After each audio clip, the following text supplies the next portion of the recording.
Yes guys, welcome back to another video. Welcome to the Chelsea Online Football channel. It's January and that means transfer news videos are back.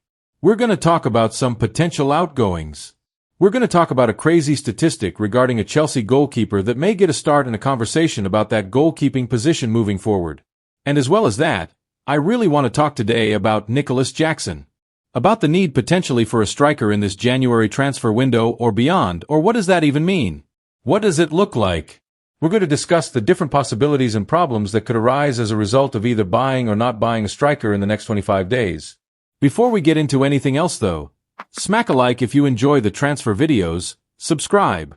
If you want Chelsea content on all things from transfers, game previews, match reviews. Let's begin now with the first Chelsea news story of the day.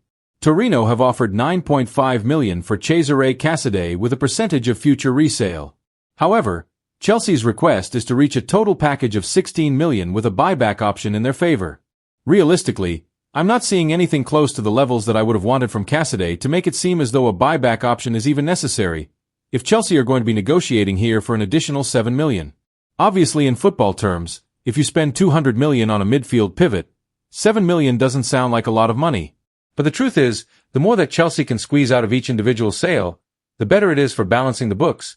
The more profits it can give us or less losses that we get from signing certain players on these long-term deals. So Chelsea are going to try and fight for this, but at the same time this is a prime example of the way that this whole model is accumulating talent sometimes. You'll buy players, their value will rise. Sometimes you'll buy players and what they provide to you on the pitch means that they become first-team players and the sale value isn't at the forefront of your mind. In the case of Cesare Casadei, has he really made any progress? I've not seen enough from Cesare Casadei, to be honest, for me to be worried that we're getting rid of him. Concerned even with the midfield the way it is this season. In an ideal world right now, we wouldn't have bought Kiernan Dewsbury-Hall. That was a massive waste of money. There's definitely PSR reasons behind what we did there. As well as that, like Andre Santos at Strasbourg this season, we talk about Mr. Consistency. Moises Caicedo. I don't think there's been many games this season where Andre Santos at Strasbourg hasn't put in an above-average performance. He's been delivering consistently all season long, so I think realistically it was a mistake to loan out Santos and keep Cesare Casadei. I think Santos could have absolutely got minutes this season. We would have needed him with Romeo Lavia's injury record not getting any better. He's out injured often again. The next piece of news. Chelsea midfielders are also on the Hammers' radar. And we're talking here about Kiernan Dewsbury-Hall and Carney Chukwuemeka. Chelsea apparently want the full $40 million for Chukwuemeka, which could be quite difficult. And I think the way that we've seen this happen this season is like, Chukwuemeka is clearly a better player with more potential than Casadei. I think very few people will say that Casadei should be getting minutes ahead of Chukwuemeka at Chelsea.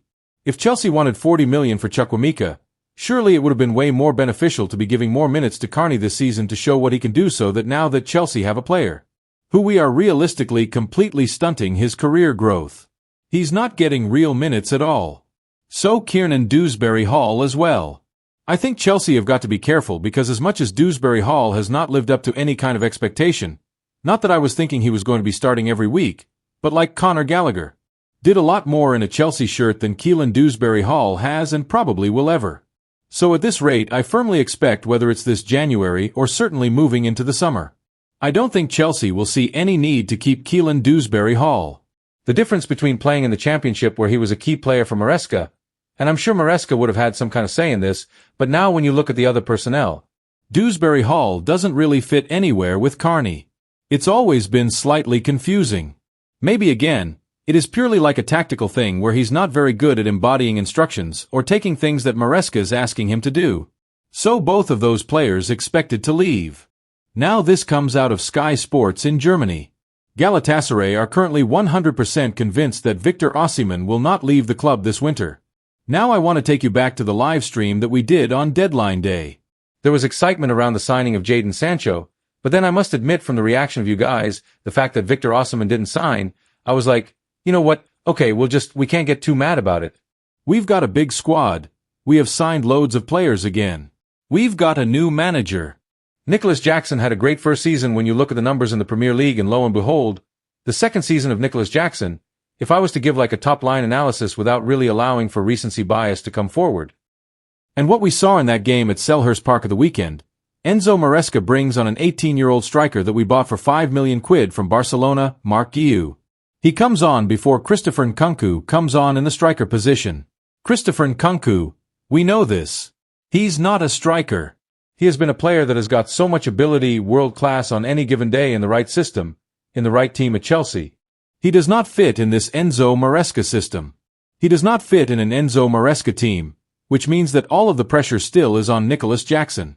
Joel Felix again, like he's not a striker, so we're not going to see him come on and lead the line through the middle, especially now that Chelsea have been recently found out.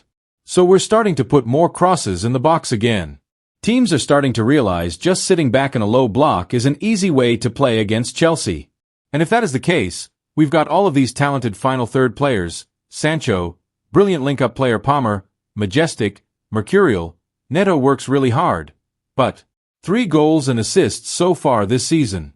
Is this really good enough? No, it isn't. Let's be real about it. I love Neto. I think he's a great player. But all in all, Chelsea, we scored 2 goals in the last, flipping 3 games, for games or whatever it is.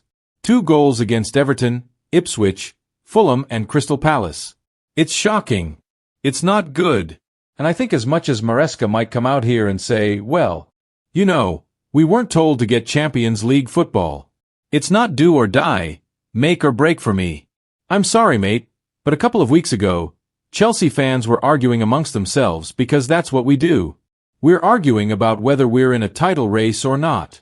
Well, we've got the answer now. We're certainly not because the results have been so bad. We've stopped scoring goals and we look so predictable again. Pochettino stuff.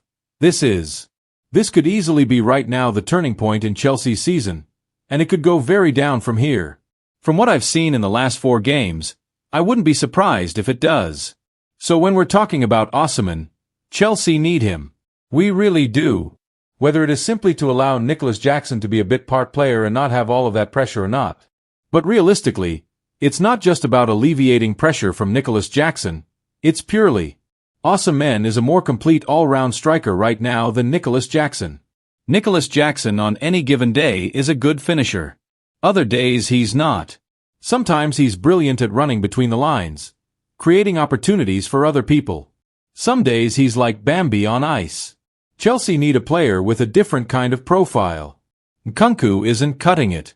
Marc Guiu's not ready. I love him. I think he's going to be a great striker, but he's not ready to put genuine, serious competition on Nicholas Jackson. Chelsea belong at the top tier, at the top table of European football. We belong in the Champions League. So the fact that we're the right now, we look comfortable in second a few weeks ago. Now we're the and Man City are back on it. Newcastle have really clicked and hammered into gear as well. In a couple of weeks, Chelsea could be out of the Champions League spots, and this is the time in January where we can look at our position and be like, right, okay, what are the issues right now? I'm not saying the striker is the number 1 issue. It's not. We're going to talk about goalkeepers in a minute, and we're also going to talk about Fofana in a second as well and defenders. Yes, we really need a top center back. We know that it's a given. But as well as that, I would not be surprised if this lack of goals recently, creativity in front of goal and monotonous attack and play. Don't be surprised if it continues. Seriously, don't. Nicholas Jackson on his day is a great striker.